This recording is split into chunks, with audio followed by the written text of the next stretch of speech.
हिंदी कहानी घर को औरत ही गढ़ती है। एक गांव में एक जमींदार था। उसके कई नौकरों में जग्गू भी था। गांव से लगी बस्ती में बाकी मजदूरों के साथ जग्गू भी अपने 5 लड़कों के साथ रहता था।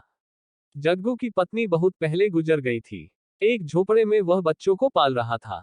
बच्चे बड़े होते गए और जमींदार के घर नौकरी में लगते गए। सब मजदूरों को शाम को मजूरी मिलती।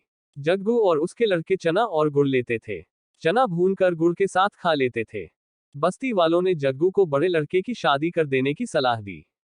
उसकी शादी हो गई और कुछ दिन बाद गौना भी आ गया। उस दिन जग्गू की झोपड़ी के सामने बड़ी बमचक मची। बहुत लोग इकट्ठा हुए नई बहू देखने को। फिर धीरे धीरे भीड़ छंटी। आदमी काम पर चले गए। औरतें अपने अपने घर। जाते जाते एक बुढ़िया बहू से कहती गई, पास ही घर है, किसी चीज की जरूरत हो तो संकोच मत करना, आ जाना लेने। सबके जाने के बाद बहू ने घूंघट उठाकर अपनी ससुराल को देखा तो उसका कलेजा मुंह को आ गया। जर्जर सी झोंपड़ी, खूंटी पर टंगी कुछ पोटलियां और झोंपड़ी के बाहर बने 6 चूल्हे। जग्गू और उसके सभी बच्चे अलग अलग चना भूनते थे। बहू का मन हुआ कि उठे और सरपट अपने गांव भाग चले। पर अचानक उसे सोचकर धचका लगा, वहां कौन से नूर गड़े हैं, मां है नहीं, भाई भौजाई के राज में नौकरानी जैसी जिंदगी ही तो गुजारनी होगी।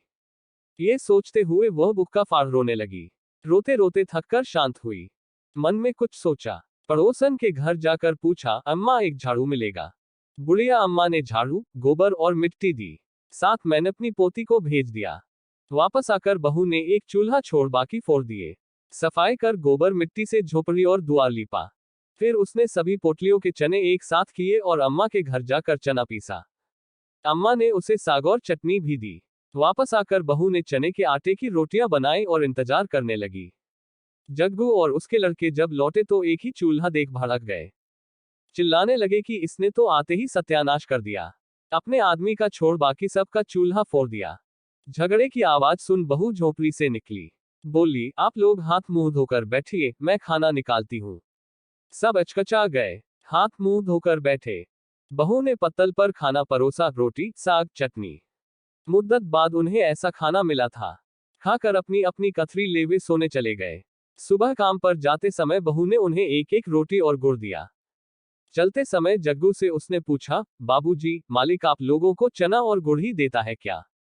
जग्गू ने बताया कि मिलता तो सभी अन्न है पर वे चना गुड़ ही लेते हैं, आसान रहता है खाने में। बहू ने समझाया कि सब अलग अलग प्रकार का अनाज लिया करें। देवर ने बताया कि उसका काम लकड़ी चीरना है। बहू ने उसे घर के ईंधन के लिए भी कुछ लकड़ी लाने को कहा। बहू सबकी मजदूरी के अनाज से एक एक मुट्ठी अन्न अलग रखती।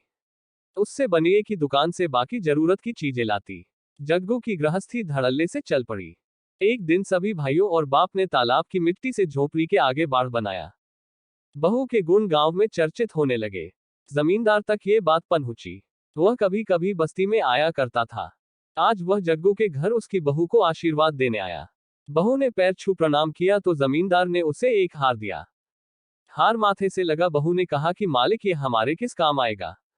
इससे अच्छा होता कि मालिक हमें 4 लाठी जमीन दिए होते, झोपड़ी के दाएं बाएं, तो एक कोठरी बन जाती।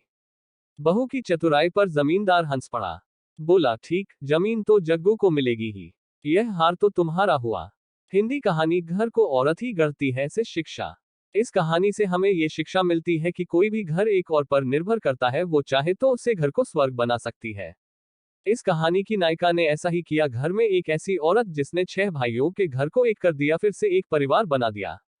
जब ऐसी औरत अपने परिवार की तरक्की के लिए कोशिश करती है तो उस घर के लोगों को सुखी होने से कोई नहीं रोक सकता।